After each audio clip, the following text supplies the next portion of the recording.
Nos invités qui nous font le plaisir d'être avec nous ce matin, je vous les présente. Le général Dominique Trinquant, bonjour. Bonjour. Et merci d'être avec nous ce matin sur Sud Radio, ancien chef de la mission militaire française auprès de l'ONU, auteur du livre « Ce qui nous attend » aux éditions Robert Laffont. Et puis Philippe Migaud, bonjour. Bonjour. Et merci d'être avec nous ce matin, directeur du Centre européen d'analyse stratégique. L'invitation est donc lancée. Le président ukrainien est prêt à accepter un sommet pour la paix avec la Russie. Zelensky l'a annoncé dans une interview accordée à plusieurs médias français. Il affirme que l'Ukraine et le monde entier, je le cite, sont d'accord pour que la Russie soit invitée à ce prochain sommet de la paix. Philippe Migaud, est-ce que cette invitation vous surprend et que faut-il comprendre à cette invitation ? Non, cette invitation n'est pas surprenante dans la mesure où l'Ukraine est dans une situation extrêmement difficile. Je vous rappelle d'ailleurs que ce qu'a dit Vladimir Zelensky exactement, enfin Volodymyr Zelensky, Volodymyr Zelensky, c'est que le monde entier veut la Russie à la table des négociations, donc il est difficile pour l'Ukraine de faire autrement. Donc en gros, ce qu'il dit, c'est-à-dire tout le monde, c'est-à-dire les alliés, les alliés des Ukrainiens, c'est-à-dire grosso modo les États-Unis et l'Union européenne. Donc très clairement, ce qu'il dit en filigrane, c'est qu'on est en train de lui dire que on ne sort pas de cette crise, qu'il serait temps d'arrêter les frais, de venir à la table des négociations, d'autant plus que sur le terrain, la situation militaire tourne à la déconfiture pour les armées ukrainiennes. Alors une déconfiture, comment dirais-je, modérée, le terme est peut-être un peu fort, mais enfin concrètement, ce sont les Russes qui ont l'initiative depuis des mois, les Russes qui conquièrent de plus en plus de territoires, lentement mais sûrement, et l'armée ukrainienne qui n'arrive plus à freiner la progression russe. Donc Zelensky est bien obligé de faire des concessions. 1, parce que ses alliés le veulent. 2, parce qu'il est dans une conjoncture politique extrêmement compliquée. Pourquoi ? Parce qu'on voit bien qu'aux États-Unis, quand même, le pourcentage de chances depuis que Donald Trump a pris une balle et que Joe Biden s'est retiré de la course, le pourcentage de chances que Donald Trump arrive à la Maison-Blanche est loin d'être négligeable. Et il pourrait très bien se retrouver en janvier prochain avec Trump à la Maison-Blanche, privé de son principal allié américain, isolé complètement vis-à-vis de Vladimir Poutine, parce que ce n'est pas l'Union européenne qui peut prendre le relais des États-Unis. Général Dominique Trinquant, par rapport à ce que disait à l'instant Philippe Migaud, comment on explique cette invitation lancée ? Est-ce que, effectivement, militairement, l'Ukraine est dans une mauvaise passe, une mauvaise situation aujourd'hui ? Oui, alors je reprendrai pas du tout le terme de déconfiture, parce que je rappelle que la Russie avance, mais avance pied à pied, petitement, et avec beaucoup de pertes. Simplement, l'Ukraine est loin de ses objectifs qui étaient de rétablir et de reprendre les frontières internationalement reconnues en 91. Je pense que la première réunion qui a eu lieu en Suisse, on s'en souvient, réunion sur la paix dans laquelle les Russes n'étaient pas présents, a permis de faire le point, et les alliés justement de l'Ukraine ont probablement fait passer le message en disant écoutez, vous n'atteindrez jamais l'objectif de rétablir les frontières internationalement reconnues, donc il s'agit de discuter.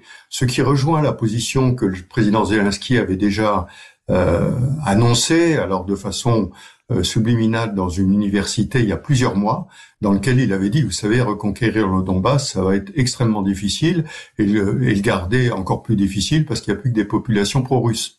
Donc tous ces éléments conduisent le président Zelensky a changé de position, ce qui n'est pas facile parce que je rappelle qu'il y a une loi qui a été votée à la Rada qui lui interdisait de négocier avec Monsieur Poutine. Donc là, lorsqu'il dit tout le monde veut y aller, les Occidentaux, nos soutiens, et donc on est bien obligé d'y aller, il cherche à se couvrir vis-à-vis de la Rada d'une certaine façon. Du côté russe, les Russes, c'est intéressant, n'ont pas refusé du tout. Ils ont dit on va étudier la situation. Et donc je pense que les Russes y ont intérêt. Il y a des chances que la Russie accepte, alors, éventuellement pour Lavrov, peut-être plus que pour Poutine, pour le ministre des Affaires étrangères, ce serait ça ? Alors je pense que les Russes ne sont pas non plus dans une situation brillante. Ils ont retiré 9 des 13 responsables du ministère de la Défense russe. Ça prouve quand même qu'il y a un petit problème. Ils sont obligés d'apporter des armes d'Iran et de Corée du Nord, donc là aussi il y a un petit problème, ils ont perdu beaucoup de monde. Simplement le président russe, après avoir tout à fait initialement, il y a 2 ans et demi, vouloir annexer l'Ukraine, maintenant veut annexer les 4 oblasts qu'il a décidé en septembre 2022 qu'il faisait partie de la Russie. Or il n'y est pas. Aujourd'hui il n'y est pas, alors Donetsk ça avance. Il a des chances peut-être d'avoir l'oblast de Donetsk complètement, Luhansk un petit peu aussi, mais en revanche les 2 autres, Zaporijjia et Kherson, il a peu de chances de les avoir. Donc lui aussi, il faut qu'il avance sur le terrain pour être en position plus confortable pour négocier, mais j'ai peur qu'il ne puisse pas pouvoir annoncer qu'il est capable de négocier avec des zones territoriales des 4 Oblats conquises. Donc il va falloir qu'il révise également son jugement. Philippe Migaud, sur 2 points, est-ce que la Russie est susceptible d'accepter, est-ce qu'il y a des chances que la Russie accepte de se rendre et à ce sommet de la paix? Et puis juste d'un mot aussi, Vladimir Poutine qui, précisons-le, vient de doubler aussi la prime des volontaires qui rejoignent le front ukrainien. C'est-à-dire que la situation n'est peut-être pas si facile pour la Russie. Alors il faut regarder les choses sous plusieurs angles. Je reviendrai d'abord sur ce que disait le général à l'instant qui parle d'une avance pied à pied de la Russie. Il a raison. Territorialement, la Russie a repris depuis octobre dernier l'équivalent de la moitié du Luxembourg. C'est pas grand-chose, mais c'est peut-être pas comme ça qu'il faut compter. L'unité de mesure n'est peut-être pas le nombre d'hectares qui reprennent. C'est-à-dire, c'est quoi ? L'unité de mesure, c'est le nombre d'hommes qui tombent en Ukraine et le nombre de matériel perdu. Je vous donne quelques chiffres pour dire pourquoi je parlais de déconfiture. Après, j'ai modéré mon propos, le général avait raison, déconfiture, c'était un peu fort. Mais tout de même, quand le général dit que la Russie est dans une situation compliquée, parce qu'elle reçoit des armes de l'Iran, de la Corée du Nord ou de la Chine, le problème c'est que un obus de 152 mm fourni par la Corée du Nord ou la Chine, c'est $1,000. Un obus de 155 mm produit dans une usine occidentale, c'est $4,000. La Russie, intrinsèquement, est capable de produire à peu près 3 millions d'obus neufs par an et de remettre à niveau des stocks à hauteur de 1 500 000 supplémentaires, donc 4 500 000 obus par an. L'OTAN, donc les États-Unis et l'Union européenne, on est à peu près à 1 500 000 obus par an, avec un chiffre de coût de production beaucoup plus élevé. Donc la Russie non seulement a une forte production, mais elle bénéficie de la production nord-coréenne à bas coût, de la production chinoise éventuellement à bas coût sur certains produits discrets. Et concrètement, en fait, la Russie, elle a quand les Ukrainiens tirent un obus, les Russes en envoient 7. Et donc ils ont une écrasante supériorité du point de vue des feux. Ils détiennent la supériorité aérienne avec des frappes très lourdes, avec des bombes rustiques qu'on appelle les FAB 1500, les FAB. Ça sera le cas avec l'arrivée des F-16 aussi. Mais ça changera rien à l'arrivée des F-16. L'arrivée des F-16, d'abord les F-16 pour l'instant ils sont dans la partie ouest de l'Ukraine. Ils sont pas du tout engagés au combat. Si cette année on a une douzaine de F-16 qui arrivent, ça changera pas fondamentalement la question. Donc en fait, très concrètement, la Russie a la puissance de feu et la Russie a l'avantage du nombre. Pourquoi ? La Russie, c'est 146 millions d'habitants, avec une pyramide des âges plus jeune que celle de l'Ukraine. L'Ukraine, c'est 34 millions d'habitants. Donc en fait, ce qu'il faut compter, c'est pas le nombre d'hectares, c'est le nombre d'Ukrainiens qui tombent et combien de temps ils vont pouvoir tenir. Sur maintenant les 2 autres points que vous évoquiez, est-ce que Vladimir Poutine peut venir à la table des négociations ? Poutine ou Lavrov, peu importe. La question c'est quelles sont les conditions que l'on met pour que la Russie vienne. Si on reste comme en mi-juin en Suisse où on avait dit la condition c'est l'intégralité territoriale de l'Ukraine, pas la peine de se déplacer. La Russie actuellement... J'ai l'impression qu'il a un peu nuancé son propos, Volodymyr Zelensky, non ? Alors, ce qu'il dit, c'est que... Mais justement, c'est ça qui est intéressant. C'est que depuis la mi-juin, et c'est là qu'on voit qu'il est vraiment en difficulté, y compris sur le terrain, c'est que depuis la mi-juin, son discours s'est infléchi. Aujourd'hui, il dit qu'il sera très, très, très difficile de concéder des terrains. Mais il dit plus que c'est impossible. Et tout ça, c'est dû à quoi ? C'est dû au fait que la Russie avance sur le terrain.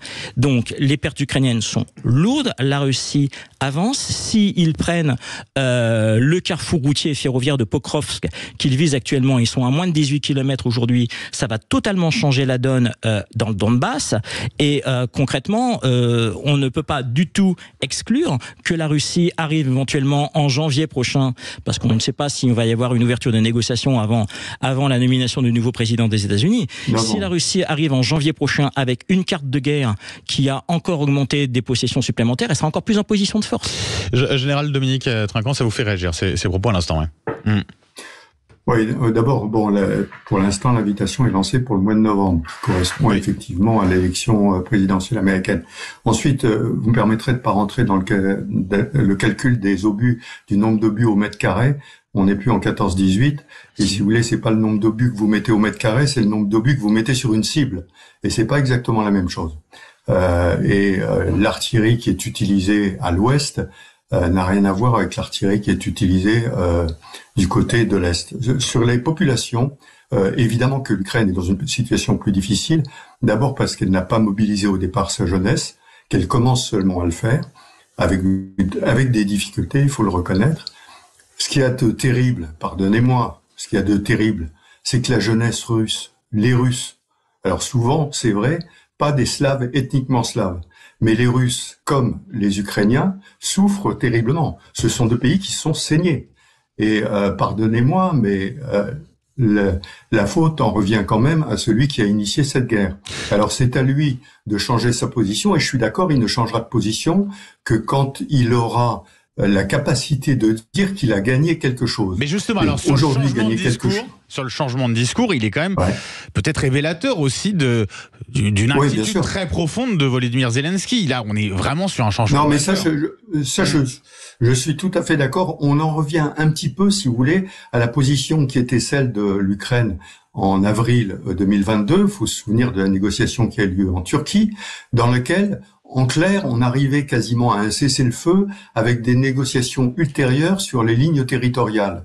Et d'ailleurs, le langage de M. Zelensky stratégiquement a complètement changé, puisqu'il a dit qu'il fallait qu'il revoie, mais globalement avec ses voisins, donc pas seulement avec la Russie, les problèmes de limites territoriales. Donc, il est vraiment en train de changer sa position, et changer sa position parce qu'il se rend bien compte qu'une Ukraine exsangue, c'est-à-dire avec une population qui a été tuée, qui est aujourd'hui à 34 millions. Il faudrait rappeler qu'avant 90, l'Ukraine était à 50 millions. Hein.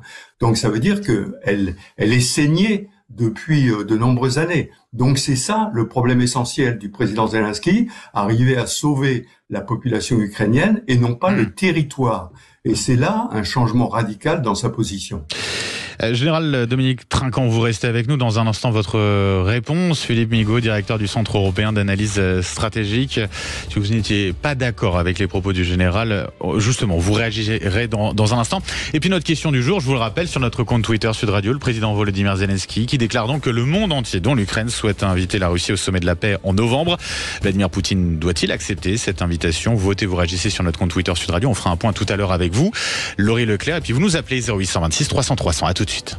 Sud Radio. Sud Radio. Parlons vrai. Parlons vrai. Sud Radio. Parlons vrai. Le grand matin Sud Radio. 8h-10h, Benjamin Glaise. Sud Radio 9h28, on poursuit les débats à notre question du jour et vos appels au 0826 300 300. Laurie Leclerc, notre question du jour, c'est notre débat. Le président Volodymyr Zelensky déclare que le monde entier, dont l'Ukraine, souhaite inviter la Russie au sommet de la paix. Ce sera en novembre. Vladimir Poutine doit-il accepter l'invitation? Ça donne quoi sur les réseaux sociaux? C'est oui à 65%, non à 25%. Sans avis, vous êtes 10%. On poursuit les débats. Nos invités ce matin, général Dominique Trinquant, ancien chef de la mission militaire française auprès de l'ONU, auteur du livre « Ce qui nous attend ». C'est aux éditions Robert Laffont. Et puis également présent avec nous Philippe Migaud, directeur du Centre européen d'analyse stratégique. On parle de la situation notamment sur le terrain. On parle également de Vladimir Poutine qui a décidé de doubler les primes pour justement qu'il y ait davantage de volontaires qui puissent s'engager sur le front ukrainien. Vous vouliez réagir là-dessus, sur ces points-là, sur ce que disait le général Dominique Trinquant juste avant la pub? Oui, il y a 2 points, parce qu'en fait, on a tendance à projeter des schémas sur les Russes qui sont faux. Et puis aussi à être toujours dans l'éternel débat des Occidentaux de la qualité contre la quantité. Quand le général tout à l'heure disait on n'est plus en 14-18, ce qui compte c'est l'endroit où l'obus tombe. Prenons l'exemple d'un obus.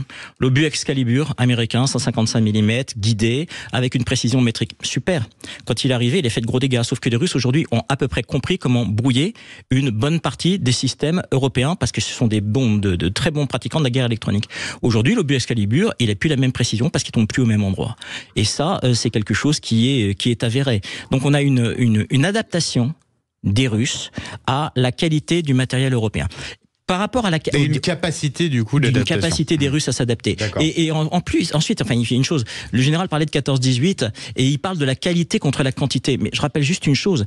Quels sont les militaires qui avaient le meilleur armement pendant la Seconde Guerre mondiale sur le sol? C'était les Allemands. Sauf que quand les Allemands ont produit 1700 chars Tigre et Tigre 2, les Russes en face ont produit 3800 chars Staline et 64 000 T-34.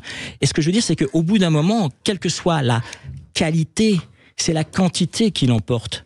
La quantité. Et la quantité, au point de vue des hommes, au point de vue des obus, au point de vue de la supériorité aérienne, elle est côté russe. Donc je ne pense pas du tout que la Russie soit dans une situation aussi difficile que le général veut bien le dire. Et ça se double, vous parliez de la prime des 4 000 €. Cette prime de 4 000 €, d'ailleurs, c'est pas une prime de 4 000 €, c'est une prime de 8 000 €. Je m'explique. Il y a une prime de 4 000 € qui est fournie, payée par Moscou, par le Kremlin, et les régions d'où viennent ceux qui vont signer doublent la mise. Donc en fait, la prime, elle est de 8 000 €. Mais qu'est-ce que ça veut dire? Pourquoi est-ce qu'on est obligé de payer davantage? C'est pas parce que les gars veulent plus se battre, c'est parce que le taux de chômage actuellement en Russie, il est de 2,1%. Que les salaires, sur un an, ont augmenté de 22%. Donc, on est dans une situation de plein emploi. 2, on est dans une situation où les salaires sont... Il y a des manifestations quand même du côté russe, d'une partie de la jeunesse qui est pas anodin. Alors, tout à fait. Non, mais il est bien évident qu'on n'a pas un bloc. Il est bien évident qu'on n'a pas un bloc monolithique derrière le président Poutine. Ça, c'est bien évident. Il est bien évident, notamment, que la jeunesse dans les grandes villes, Moscou, Ekaterinbourg, Pétersbourg, a toujours été contestataire. Elle l'est davantage en cas de guerre, parce que celle qui risque d'être mobilisée en premier, c'est elle. Donc, il est bien évident qu'on n'a pas une union sacrée, contrairement à ce qu'on pourrait s'imaginer. Mais la situation économique de la Russie, concrètement, lui permet de continuer la guerre sur le long terme, alors que ce n'est plus le cas de l'Ukraine. Je vous rappelle que l'Ukraine, on parlait récemment du fait qu'elle était à la limite du défaut de paiement. La Russie, elle est à 15% de dette publique. Général Dominique Trinquant, notamment pour revenir sur la question de la quantité, en termes d'armement, la quantité russe face à la qualité de l'armement occidental en face. Non, alors simplement, je vais pas rentrer, si vous voulez, dans un débat, moi qui suis cavalier dans un débat d'artilleur. L'obus Excalibur, il est très très peu utilisé. C'est pas ça qui compte. C'est la capacité à pouvoir observer, tirer rapidement un obus qui va rapidement en cible et pas un obus guidé finalement. Parce que les Excalibur, je rappelle qu'ils étaient faits pour tirer sur des chars et non pas sur l'infanterie.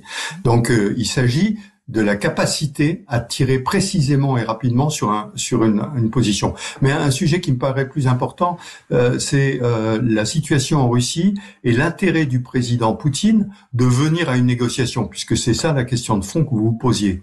Moi, je crois que il va falloir que le président Poutine, d'abord, puisse faire montre de gain, sinon pourquoi aurait-il fait la guerre? Donc c'est les fameux 4 oblasts qui doivent être annexés. Mais deuxièmement, globalement, le président Poutine, lui, a intérêt à ce que la guerre continue. On parlait de la population russe. Eh bien, en étant en guerre, ça permet de mettre une pression sur la population russe et de maintenir l'état de son régime tel qu'il est aujourd'hui. Et donc, c'est l'intérêt de la continuation de la guerre, stratégiquement, est intéressant, non seulement en Ukraine, qui pour le président Poutine est un épiphénomène, mais sur le combat global contre l'Occident qu'il mène, il a intérêt à maintenir cette tension permanente que procure la guerre. Général Dominique Trinquant, Philippe Migaud, on va au standard tout de suite. On a des appels au 0826 300 300. Richard de Toulouse est avec nous. Bonjour Richard et bienvenue. Oui, bonjour à vous.